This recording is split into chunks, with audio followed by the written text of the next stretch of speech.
எந்த ஒரு ஏடிஎம்மையும் பயன்படுத்துங்கள், தங்க நாணயங்களை வெல்லுங்கள்.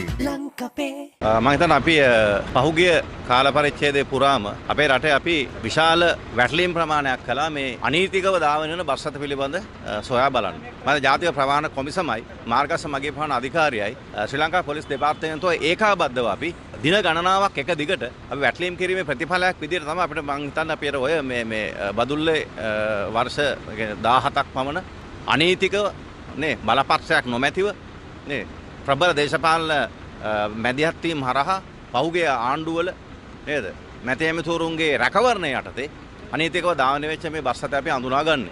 ඒ නිසා තමයි අපි මේ බස් රථය ධාවනය වෙන එක වළක්වලා අපි ජාතික ගමනාගමන මණ්ඩලයට අයත් බස් රථයක් අපි අද දිනේ ඉඳන් අනුරාධපුර බදුල්ල නගරයේ ධාවනය කරන්න අපි තීරණය කළා. එතකොට මේ වෙනකොට අපි මෙවැනි බස් රථ ගණනාවක් අනාවරණය කරගෙන තියෙනවා. ඒ සියල්ලට අපි තදින්ම නීතිය ක්‍රියාත්මක කරනවා. ගරු ප්‍රවාහන අමාත්‍ය බිමල් රත්නායක ඇමතුමාගේ උපදෙස් පරිදි මඟ පෙන්වීම යටතේ මම හිතන අපි රට පුරා මෙවැනි වැටලීම් දැන් සිදු කරමින් පවතිනවා. මෙවැනි අනීතික බස් රථ ගණනාවක් අපි මේ වෙනකොට අනාවරණය කරගෙනමින් ඉන්නවා. ඒවට අපි දැඩි නීතිමය ක්‍රියාමාර්ග ගනිමින් ඉන්නවා. දැන් මේ බස් රථය සඳහා පහුගිය කාල පරිච්ඡේදයේ නඩු 7ක් ක්‍රියාත්මකයි. මේ වෙනකොට අපි මම හිතන්නේ පොලිස් දෙපාර්තමේන්තුව මෑතක නඩු 2ක් දාලා තියෙනවා. නඩු 9ක් ක්‍රියාත්මකයි.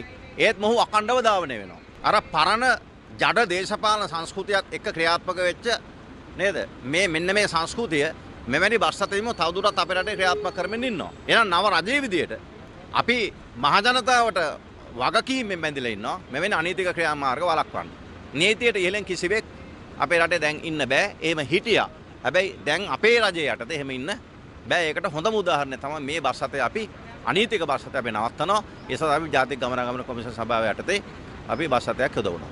ඒ නිසා අනෙකුත් බස් රථ හිමියන්ටත් අපි මේ වෙලාවේ පණිවිඩයක් දෙනවා. ප්‍රවාහන අමාත්‍යාංශයේ විදියට, ප්‍රවාහන අධිකාරිය විදියට අපි පණිවිඩයක් දෙනවා. මෙවැනි අනීතික බස් රථ ඔබ ක්‍රියාත්මක කරනවා නම් වහාම ඒවා නීතිගත කරගන්න අපි ඊළඟ වැටලීම් වලින් මේ සම්බන්ධ දැඩි ක්‍රියාමාර්ග ගන්න අපි ක්‍රියාත්මක කරනවා. ඒක අනිත් පැත්තෙන් අපි ගත්තාම බලපත්‍රයක් අරගෙන රජයට බලපත්‍ර ගාස්තුවක් ගෙවලා නේද? ඒ ක්‍රියාත්මක වෙන නීත්‍යානුකූල බස් රථ හිමියන්ට කරන විශාල අසාධාරණයක් විදිහට අපි මේක දකින්නේ. ඒ නිසා උන්ට සාධාරණත්වය ඉෂ්ට කරන්නත් රටේ නීතිය සැමට එකසේ ක්‍රියාත්මක කරන්නත් අවශ්‍ය විදිහට අපි දැන් මේ නීතිමය තත්ත්වයන්ට අපි එළඹෙමින් ඉන්නවා. ඒ නිසා අනීතික සියලු ක්‍රියාමාර්ග අපි මේ රටෙන් 100%ම තුරන් කරනවා.